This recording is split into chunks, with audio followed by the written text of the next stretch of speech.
Hollywood recap screen presenting squid game. इस कहानी की शुरुआत में हमें सियोंग नाम के एक आदमी को दिखाया जाता है। आज उसकी बेटी का बर्थडे होता है, इसीलिए सियोंग की मॉम उसे कुछ पैसे देती है ताकि वो अपनी बेटी को डिनर पर ले जा सके। लेकिन अब सियोंग को और पैसों की जरूरत होती है, इसीलिए वो अपनी मॉम का एटीएम कार्ड चुरा लेता है। इसके बाद वो अपनी मॉम के सारे पैसे निकाल लेता है और उनको हॉर्स राइडिंग में लगा देता है और इस गेम में वो 4 मिलियन योन जीत जाता है। अब सियोंग ने एक कंपनी से वो सारे पैसे उधार ले रखे थे, इसीलिए वो सारे लोग उसके पीछे पड़ जाते हैं और उसे काफी मारते हैं। जब सियोंग उनके पैसे लौटाने के लिए अपनी जेब चेक करता है तो वो देखता है कि उसके पास पैसे नहीं है, यानी कि वो वाले पैसे जो इसने हॉर्स राइडिंग में जीते थे। और तभी उसे याद आता है कि जब वो इन लोगों से बचकर भाग रहा था तो एक लड़की से टकरा गया था, तो जरूर उस लड़की ने इसकी जेब काट ली। अब क्योंकि सियोंग के पास पैसे नहीं होते, इसलिए वो लोग इसे 1 महीने का और वक्त दे देते हैं जिसमें कि वो उनके पैसे लौटा दे। इसके बाद सियोंग कुछ पैसे अरेंज करता है और अपनी बेटी को डिनर पर ले जाता है। कुछ देर बाद सियोंग स्टेशन पर पहुंचता है,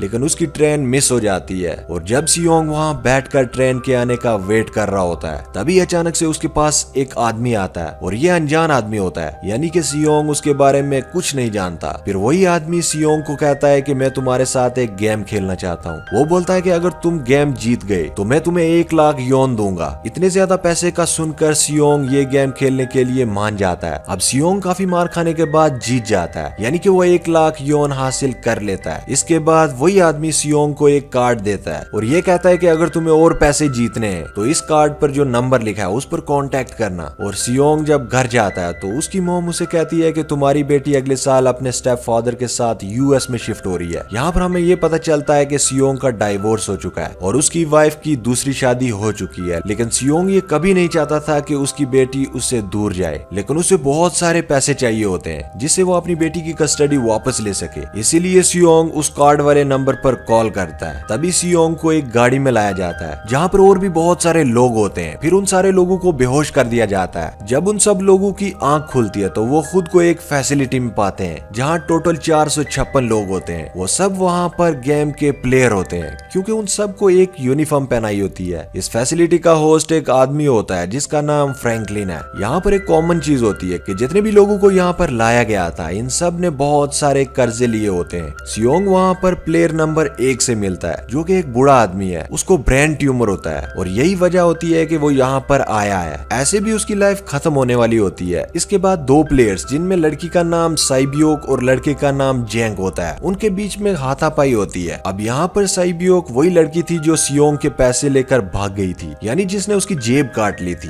सियोंग उसे देखते ही पहचान लेता है, इसलिए वो अपने पैसे मांगने के लिए उसके पास चला जाता है। तभी वहाँ पर कुछ गॉड्स आ जाते हैं जिन्होंने पिंक कलर की यूनिफॉर्म पहनी होती है और उनके फेस अच्छी तरह से कवर थे। गार्ड्स उन सभी को बताते हैं कि तुम्हें यहाँ पर टोटल 6 गेम्स खेलनी होंगी और जो भी इस गेम का विनर होगा उसे बहुत सारे पैसे मिलेंगे। इसके बाद इन सब से एक कॉन्ट्रैक्ट पर साइन करवाया जाता है और इस कॉन्ट्रैक्ट के 3 मेन रूल्स होते हैं। पहला रूल ये होता है कि कोई भी प्लेयर अपनी मर्जी से गेम छोड़कर नहीं जा सकता। दूसरा रूल ये कि जो भी प्लेयर गेम खेलने से मना करेगा उसको एलिमिनेट कर दिया जाएगा और उनके मुताबिक एलिमिनेट का क्या मतलब है आगे हम कहानी में जान जाएंगे। और तीसरा रूल ये था कि अगर मेजोरिटी इस गेम को नहीं खेलना चाहती तो वो इस गेम को छोड़कर जा सकते हैं। इसके बाद इन सब को गेम के लिए ले जाया जाता है। अब यहाँ पर सियोंग अपने एक क्लासमेट सेंगवो से मिलता है जो कि उसे बचपन से जानता था। सियोंग उसे वहाँ देखकर काफी हैरान होता है क्योंकि वो किसी बिजनेस के लिए आउट ऑफ कंट्री चला गया था। अब पहली गेम के लिए वहाँ काफी बड़ी डोल थी और गेम का रूल काफी सिंपल था कि डोल जब गाना गाएगी तो उन्हें आगे बढ़ना है और जैसे ही वो गाना गाना बंद करेगी तो उन सबको रुक जाना है और मूव नहीं करना है, और अगर कोई हिल गया तो उसे एलिमिनेट कर दिया जाएगा। अब स्टार्टिंग में तो उन्हें ये एक प्रैंक की तरह लग रहा होता है, लेकिन जब वहां से एक लड़का अपनी जगह से हिल जाता है तो उसे शूट करके मार दिया जाता है और यही होता है एलिमिनेट का मतलब, यानी कि उनको मार दिया जाएगा। ये देखकर सभी लोग घबरा जाते हैं और उन्हें पता चल गया होता है कि ये लोग खतरे में हैं, इसीलिए डरते हुए इधर उधर भागने लगते हैं। अब क्योंकि गेम का रूल था और जो अपनी जगह से हिला होता है उसे मार दिया जाता है और जो सर्वाइवर होते हैं वो किसी न किसी तरह इस गेम को कंप्लीट कर लेते हैं। लेकिन जो लोग मर जाते हैं उनकी डेड बॉडीज को यहाँ से ले जाया जाता है और अब 456 प्लेयर्स में से सिर्फ 255 बचे होते हैं। अब क्योंकि वो सब लोग डर जाते हैं इसीलिए कोई भी वो गेम नहीं खेलना चाहता। और जैसा कि रूल नंबर 3 था कि अगर मेजोरिटी चाहे तो वो गेम को स्किप कर सकते हैं, तो इसीलिए इनका लीडर इन्हें वोटिंग करवाता है। लेकिन इससे पहले उन्हें प्राइज मनी दिख जाती है जो विनर को मिलेगी। अगर कोई गेम को छोड़कर चला जाएगा तो ये पैसे मरे हुए प्लेयर्स की फैमिलीज को मिलेंगे और ये prize money total 45 billion yuan होती है। इसके बाद वोटिंग करवाई जाती है जिसमें मेजोरिटी इस गेम को खेलना नहीं चाहती थी, तो इसीलिए गेम को यहीं स्टॉप कर दिया जाता है और अगर फ्यूचर में वो लोग चाहें तो इस गेम को रीजॉइन कर सकते हैं। इसके बाद सभी लोगों को उनके घर में छोड़ दिया जाता है। दूसरे दिन सियोंग पुलिस स्टेशन जाता है और पुलिस को पूरी बात बता देता है और उन लोगों को सियोंग पर यकीन नहीं होता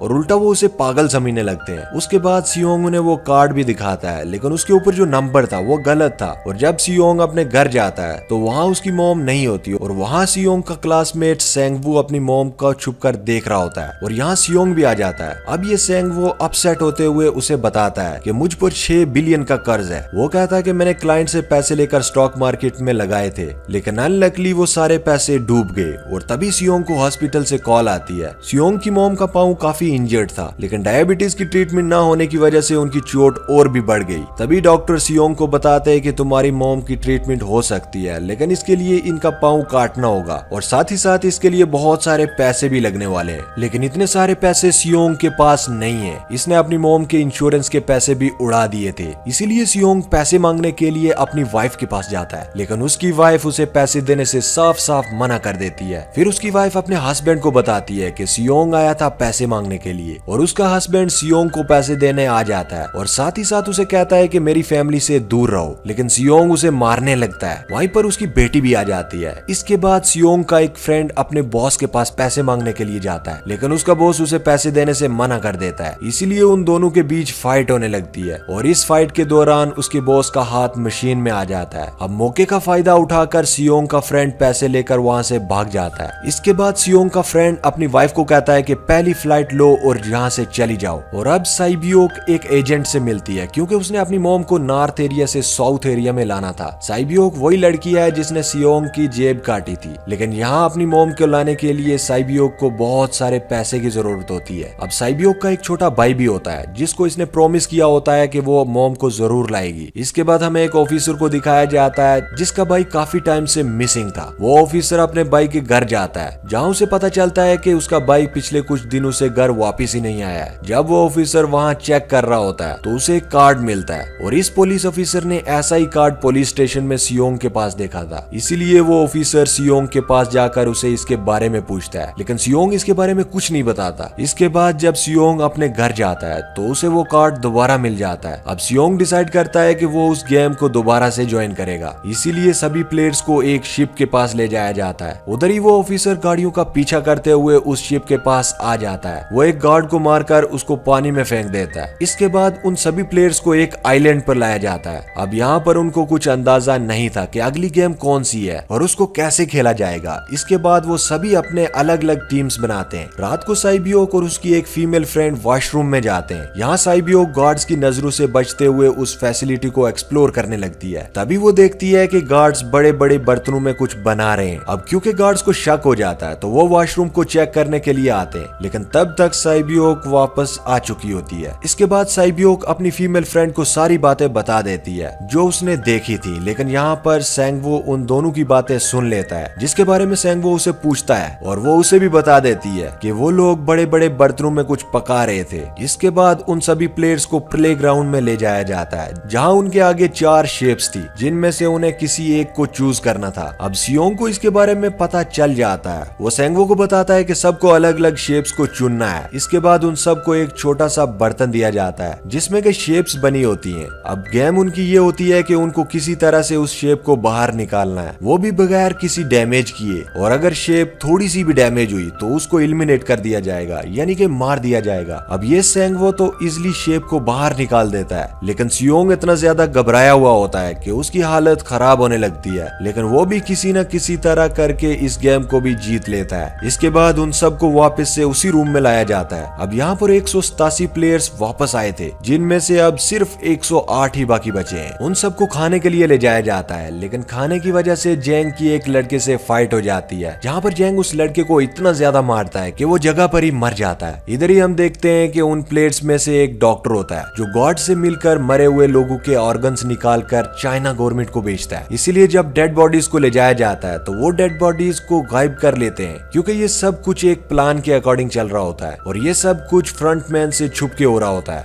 यही वजह थी कि कंट्रोल रूम में उन्होंने अपना एक आदमी बिठाया हुआ होता है जो कि उन लोगों की सारी वीडियोस और फुटेज डिलीट कर देता है। और गॉड्स तो डॉक्टर को गेम के बारे में पहले ही बता देते हैं ताकि वो सरवाइव कर सके। यहाँ पर एक गॉड उसी डॉक्टर प्लेयर को बताता है कि आज हमने प्लेयर्स को जानबूझकर खाना कम दिया है ताकि वो आपस में लड़ने लगे, जिससे सारे वीक प्लेयर्स गेम से बाहर हो जाएंगे। साथ ही गार्ड अगली गेम के बारे में डॉक्टर को बता देता है। अब 30 मिनट के बाद वहाँ पर लाइट बंद होने वाली है। अब सेंगो को पता चलता है कि सियोंग की टीम पक्का कुछ उल्टा सीधा करने वाली है, इसीलिए वो उस टीम को पास बुलाकर उसे रिलैक्स होने के लिए कहता है। उधर वो जो डॉक्टर प्लेयर होता है वो जेंग की टीम में शामिल हो जाता है। यहाँ डॉक्टर जेंग को बताता है कि अगला गेम क्या होने वाला है। इसके बाद लाइट्स ऑफ हो जाती हैं और जेंग अपनी टीम के साथ मिलकर बाकी सबको मारने लगता है। जेंग एक लड़के को मारकर साइबियो को मारने जाता है, लेकिन तभी सियोंग आकर उसको बचा लेता है। उसके बाद गार्ड्स वहां आकर सभी को रोक लेते हैं। अब सिर्फ 80 लोग रह जाते हैं और अब इन्हें तीसरी गेम के लिए ले जाया जाता है और इन्हें यहाँ 10-10 लोगों की टीम बनाने के लिए कहा जाता है और वो लोग ऐसा ही करते हैं, अपनी अपनी टीम बना लेते हैं। अब क्योंकि जेंग को अगली गेम के बारे में पता होता है, वो साइबियो की फीमेल फ्रेंड को अपनी टीम में नहीं रखता और वो अपनी टीम में सिर्फ मर्दों को ही रखता है। अब सेंगवो भी अपनी एक टीम बना लेता है क्योंकि उनकी टीम में एक प्लेयर की जरूरत होती है। वो साइबियो की फीमेल फ्रेंड को अपनी टीम में रख लेता है और ये गेम असल में टग ऑफ वार की होती है, यानी कि उनको अपने सामने वाली टीम को नीचे गिराना था। इसके बाद गेम स्टार्ट हो जाती है और जेंग की टीम बड़ी आसानी से ये गेम जीत लेती है। अब बारी होती है सेंगवो की टीम की। इसमें प्लेयर नंबर 1 यानी कि बूढ़ा आदमी कहता है कि मैंने अपनी जिंदगी में काफी टग ऑफ वार खेली हुई है, इसीलिए वो उन्हें गाइड करता है कि इस गेम को कैसे जीता जा सकता है और किसी न किसी तरह ये लोग उस गेम को जीत जाते हैं। फिर दिखाया जाता है कि 30 मिनट के बाद दोबारा से वो लाइट्स ऑफ हो जाएंगी, इसीलिए सेंगवो कहता है कि सब रेडी रहना और वो डिसाइड करते हैं कि हम एक एक करके पैरा देंगे। अब जेंग की टीम में एक से बढ़कर एक चालाक प्लेयर होते हैं, इसीलिए उसे लगता है कि उसकी टीम ही उसे कहीं किनारे पे न लगा दे, यानी उसको ही अपने रास्ते से न हटा दे। दूसरी तरफ डॉक्टर और गॉड्स मिलकर एक डेड बॉडी के ऑर्गन्स निकाल रहे होते हैं और इन ऑर्गन्स को डिलीवर करने के लिए गार्ड नंबर 28 और 29 को जाना होगा। तभी वो डेड बॉडी के बारे में बातें करते हैं जिसकी सिर्फ एक ही किडनी होती है और वो उसे ज़ॉम्बी कहते हैं। अब यहाँ पर जो गार्ड नंबर 29 होता है, यानी कि जिसने वो ऑर्गन्स डिलीवर करने के लिए जाना था, वो कोई और नहीं बल्कि वो ऑफिसर होता है जो गॉड के बेस में वहाँ पर आया होता है। और ये सब बातें सुनकर उसे शक हो जाता है कि शायद ये लोग मेरे भाई की बात कर रहे हैं, क्योंकि उसके भाई की भी एक ही किडनी थी। उसके बाद नंबर 28 और नंबर 29 यानी कि वही ऑफिसर ऑर्गन को डिलीवर करने के लिए चले जाते हैं। रास्ते में वो ऑफिसर नोटिस करता है कि टनल में तो बम लगा हुआ है और नंबर 28 बताता है कि जब हम यहाँ से बाहर निकलेंगे तो इस जगह को ब्लास्ट कर दिया जाएगा। अब यहाँ पर वो ऑफिसर नंबर 28 से और भी बहुत सारी इंफॉर्मेशन इकट्ठा करने की कोशिश करता है और नंबर 28 को उस पर शक होने लगता है, इसीलिए वो उसी ऑफिसर को अपने फेस दिखाने के लिए कहता है। अब यहाँ पर वो ऑफिसर अपना फेस भी दिखा देता है और साथ ही साथ वो नंबर 28 पर गन भी पॉइंट कर देता है। साथ में वो ऑफिसर उससे एक किडनी वाले आदमी के बारे में भी पूछता है कि वो कौन है जिसे तुम सब ज़ॉम्बी कहते हो। वो उसे कहता है कि वो एक लड़की थी। अब यहाँ पर नंबर 28 उस ऑफिसर को कहता है कि तुम लीडर के रूम में जाकर के सारी इंफॉर्मेशन देख सकते हो, वहाँ पर सबका डेटा है। ये जानने के बाद वो ऑफिसर नंबर 28 को मार देता है। उधर डॉक्टर गॉड्स को अगली गेम के बारे में पूछता है, लेकिन इस बार गॉड्स को भी अगली गेम के बारे में नहीं पता होता। तब डॉक्टर को गुस्सा आ जाता है और वो एक गॉड को पकड़ लेता है और उन दोनों के बीच में हाथापाई होना शुरू हो जाती है। इसी फाइट में वो डॉक्टर उस गॉड को मार करके वहाँ से निकल जाता है। इसके बाद एक गॉड उसका पीछा करने लगता है और वो दोनों प्लेग्राउंड में आ जाते हैं। यहाँ पर गॉड डॉक्टर को अपनी बातों में फंसा कर उसे मारने ही वाला होता है, लेकिन तभी लीडर यानी कि फ्रंटमैन आकर इससे मार देता है और बाद में उस डॉक्टर को भी मार देता है। साथ ही साथ इन्हें नंबर 28 की भी डेड बॉडी मिल जाती है, जिससे इन्हें पता चलता है कि फैसिलिटी में कोई घुस गया है। वहीं वो ऑफिसर लीडर यानी कि फ्रंटमैन के रूम तक पहुंच जाता है। वो चेक करते करते एक ऐसे रूम में जाता है जहां पर सबके रिकॉर्ड्स होते हैं और जब वो ऑफिसर रिकॉर्ड चेक करता है तो उसे सभी विनर्स की एक लिस्ट मिलती है जिसमें उसके भाई का भी नाम होता है, यानी कि वो भी कभी विनर था। वहाँ अब सभी प्लेयर्स को गेम नंबर 4 के लिए ले जाया जाता है, जहाँ पर उन सबको अपना अपना पार्टनर चुनने के लिए कहा जाता है और वो प्लेयर्स करते भी ऐसा ही हैं, अपना अपना पार्टनर चुन लेते हैं। साइबियोक भी अपना पार्टनर ढूंढने की कोशिश करती है, लेकिन कोई भी उसका पार्टनर बनने को तैयार नहीं होता। इसके बाद सभी प्लेयर्स को 10-10 मार्बल्स दिए जाते हैं। असल में ये गेम ऐसी होती है कि एक प्लेयर को अपने पार्टनर से सारे मार्बल्स लेने होते हैं बगैर किसी जोर जबरदस्ती के, और जो दूसरा पर्सन होगा यानी कि जिसके पास मार्बल्स नहीं होंगे उसे मार दिया जाएगा। फिर सेंगवो और सियोंग का फ्रेंड ऑड और इवन की गेम खेलते हैं जिसमें जिसमें उन्हें गेस करना था कि सामने वाले के हाथ में कितने मार्बल्स हैं। अब यहाँ पर सियोंग का फ्रेंड सारे मार्बल्स जीत जाता है, जिसकी वजह से लास्ट में सेंगवो के पास एक ही मार्बल बचता है। अब सेंगवो को पता चल चुका था कि अब वो बच नहीं पाएगा, इसीलिए वो सियोंग के फ्रेंड को अपनी बातों में फंसाकर उसे ये यकीन दिलाता है कि अगर हम में से कोई भी हार गया तो हारे हुए लोगों का मैच दोबारा से होगा। सियोंग के फ्रेंड के सारे मार्बल्स चेंज कर लेता है। इसके बाद वो सारे मार्बल्स लेकर के गार्ड को दे देता है और वहाँ से बाहर चला जाता है। सियोंग का फ्रेंड मार्बल चेक करता है तो उसे वहाँ पर पत्थर दिखाई देते हैं। उधर प्लेयर नंबर 1 यानी कि बूढ़े आदमी की हालत खराब हो रही होती है, इसीलिए वो इधर उधर घूम रहा होता है, लेकिन किसी तरह सियोंग उसे खेलने के लिए एग्री कर लेता है। अब यहाँ पर वो दोनों एक गेम खेलते हैं और बूढ़ा आदमी सियोंग के सारे मार्बल्स जीत जाता है और लास्ट राउंड में वो बूढ़ा आदमी भूल जाता है कि उसने क्या चूज किया था और यहाँ पर सियोंग उसको बातों में फंसाकर उसके सारे मार्बल्स ले लेता है। लेकिन वो बूढ़ा आदमी काफी चालाक होता है, उसने एक मार्बल अपने पास ही रखा होता है और वो दोबारा से इधर उधर घूमने लगता है। सियोंग उसे रिक्वेस्ट करता है कि मेरे साथ एक गेम खेल लो और बूढ़ा आदमी कहता है कि मुझे पता है कि तुमने सारे मार्बल्स धोखे से लिए हैं। वो कहता है कि मुझे सब पता था, मैं सिर्फ पागल बनने की एक्टिंग कर रहा था। तभी ये सुनकर सियोंग को उस पर तरस आ जाता है और वो उसे सारे मार्बल्स दे देता है। उसके बाद साइबियोक और उसकी फीमेल फ्रेंड भी गेम खेल रही होती हैं। उनकी गेम ये होती है कि जो मार्बल को दीवार के ज्यादा करीब फेंकेगा वही जीतेगा। पहले साइबियोक अपने मार्बल फेंकती है, उसके बाद उसकी फ्रेंड की बारी आती है तो वो अपने सारे मार्बल्स फेंक देती है। लेकिन अब साइबियोक ये देख लेती है कि वो अपने फ्रेंड को दोबारा फेंकने के लिए कहती है। इस पर उसकी फ्रेंड कहती है कि नहीं, मैं सिर्फ अकेली हूँ, मेरे पीछे कोई भी नहीं है, लेकिन अगर तुम्हें कुछ हुआ तो ये अच्छी बात नहीं है क्योंकि तुम्हारे पीछे छोटा भाई है जो तुम्हारा इंतजार कर रहा है। इसीलिए साइबियोक की फ्रेंड को मार दिया जाता है। इसके बाद उन सब की डेड बॉडीज को यहाँ से ले जाया जाता है और वो सब वापस से उसी रूम में चले जाते हैं। यहाँ पर जेंग देखता है कि साइबियोक की वो वाली फ्रेंड अभी भी जिंदा है जो कि बड़ी आराम से बैठी हुई होती है। अब यहाँ पर पता चलता है कि साइबियोक की ये फ्रेंड जेंग की भी फ्रेंड थी, लेकिन अब क्योंकि इन दोनों के बीच में किसी बात को लेकर के क्लैश चल रहा होता है। इसके बाद फ्रंटमैन को एक डेड बॉडी के पास उसी ऑफिसर की आईडी कार्ड मिल जाता है। तभी फ्रंटमैन को पता चल जाता है कि उसके सारे वीआईपी आ चुके हैं, इसीलिए फ्रंटमैन उन्हें लेने के लिए आया होता है और फिर सारे वीआईपीज को उनके रूम में ले जाया जाता है। जिसके बाद फ्रंटमैन वीआईपी के आने के बारे में एक और आदमी को जाकर बताता है और यही आदमी मेन आदमी होता है और ये कौन होता है हमें ये आगे कहानी में पता चल जाएगा।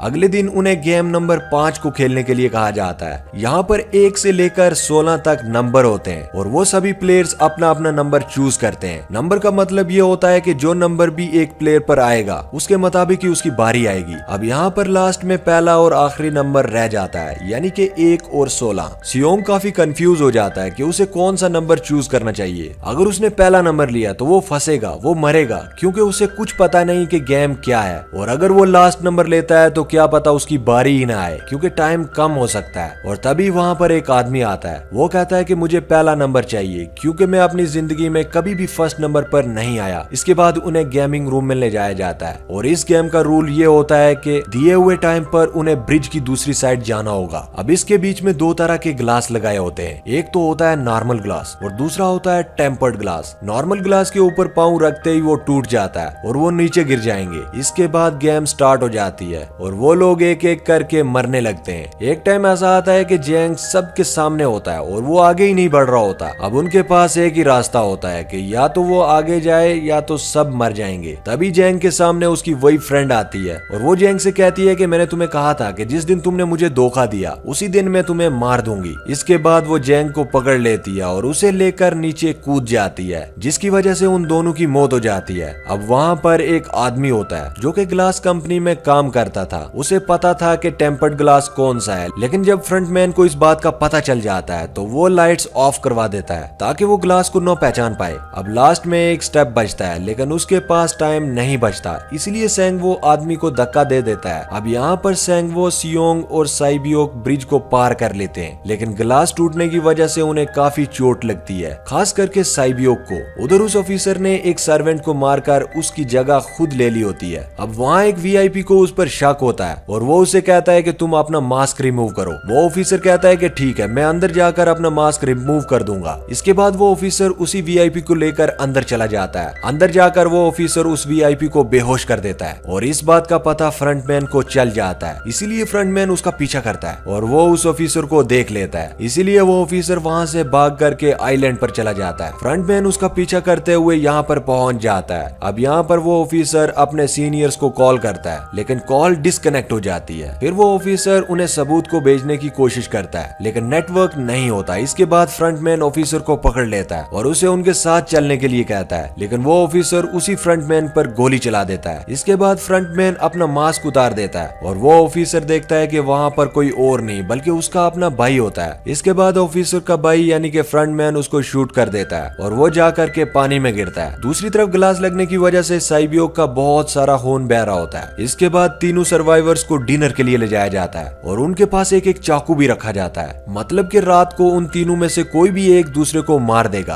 तभी सियोंग साइबियोक को कहता है कि हम मिल करके सैंगवो को हरा देंगे, इसके बाद हम दोनों यहाँ से बाहर निकल जाएंगे और पैसों को आधा आधा डिवाइड कर लेंगे। साइबियोक उसे बताती है कि मेरा एक छोटा भाई है जिसे मैं ऑर्फनेज में छोड़ कर आई हूँ, और अगर हम दोनों में से कोई भी जिंदा बचकर बाहर जाएगा तो उसे उन दोनों की फैमिलीज का ख्याल रखना होगा। अब साइबियोक की हालत काफी खराब हो जाती है, उसे डॉक्टर की जरूरत पड़ती है, इसीलिए सियोंग मदद लाने के लिए जाता है। और जैसे ही वो वापस आता है तो वो देखता है कि साइबियोक को सैंगवो मार चुका होता है। दूसरे दिन गेम नंबर 6 यानी कि लास्ट गेम के लिए ले जाया जाता है। गेम का रूल बहुत सिंपल होता है, मार दो या मर जाओ, और इस गेम का नाम होता है स्क्विड गेम। अब गेम स्टार्ट हो जाती है और उन दोनों के बीच में काफी लड़ाई होती है और आखिरकार सियोंग की हालत बहुत खराब हो जाती है। तभी सियोंग कहता है कि मैं इस गेम को रोकना चाहता हूँ और सैंगवो को उसके साथ चलने के लिए कहता है, लेकिन तभी सैंगवो अपने आप को ही मार देता है और अब सियोंग इस गेम को जीत जाता है। इसके बाद फ्रंटमैन सियोंग को कहता है कि तुम बहुत अच्छे खेले, लेकिन मुझे इसकी उम्मीद नहीं थी। इसके बाद सियोंग को उसके घर में छोड़ दिया जाता है और उसके पास एक एटीएम कार्ड भी होता है, और जब सियोंग उस एटीएम कार्ड को जाकर के चेक करता है तो वो देखता है कि सारे पैसे उसके अकाउंट में भेज दिए जाते हैं। इसके बाद सियोंग अपने घर में जाता है, लेकिन तब तक उसकी मॉम की मौत हो चुकी होती है। अब हमें 1 साल बाद का सीन दिखाया जाता है जहाँ पर हम देखते हैं कि सियोंग की हालत काफी खराब हो गई है क्योंकि वो काफी नशा करने लगे हैं और उसने अब तक उन पैसों को हाथ भी नहीं लगाया। एक दिन एक फूल बेचने वाली औरत उसके पास आती है और वो उसे सेम वैसा ही कार्ड देती है जिसमें एक एड्रेस लिखा हुआ होता है, और फिर वो इस एड्रेस पर जाता है जहाँ उसे पता चलता है कि ये सारा किया दारा किसी और का नहीं बल्कि उस बूढ़े आदमी का था जो अभी भी जिंदा होता है। यहाँ पर वो बूढ़ा आदमी सियोंग को बताता है कि मैं अपनी लाइफ से बोर हो चुका था और ये सारी गेम मैंने अपने क्लाइंट के साथ मिल करके बनाई थी ताकि मैं लोगों को मरते हुए देख कर इंजॉय कर सकूं, लेकिन हमने किसी को मजबूर नहीं किया होता और मैंने गेम में इसीलिए पार्टिसिपेट किया क्योंकि गेम देखने से ज्यादा उसे खेलने में मजा आता है। वो कहता है कि जो पैसे तुम्हारे पास है वो मेरे ही हैं, और ये कहते ही उस बूढ़े आदमी की मौत हो जाती है। इसके बाद सियोंग साइबियोक के छोटे भाई के पास जाता है और इससे वो सैंगवो की मॉम के पास ले जाता है और वो सैंगवो की मॉम को कहता है कि इस बच्चे का ख्याल रखना। साथ ही साथ वो उसको एक बैग देता है जिसके बीच में बहुत सारे पैसे होते हैं। अब सियोंग एक स्टेशन पर जाता है जहाँ पर उसे वही अनजान आदमी मिलता है जो कि उसे मूवी की शुरुआत में मिला था। यहाँ पर सियोंग उसका पीछा करता है, लेकिन तब तक ये भाग चुका होता है। तभी सियोंग को एक कार्ड मिलता है, वो उस नंबर पर कॉल करता है और वो पूछता है कि तुम कौन लोग हो और लोगों के साथ ऐसा क्यों कर रहे हो,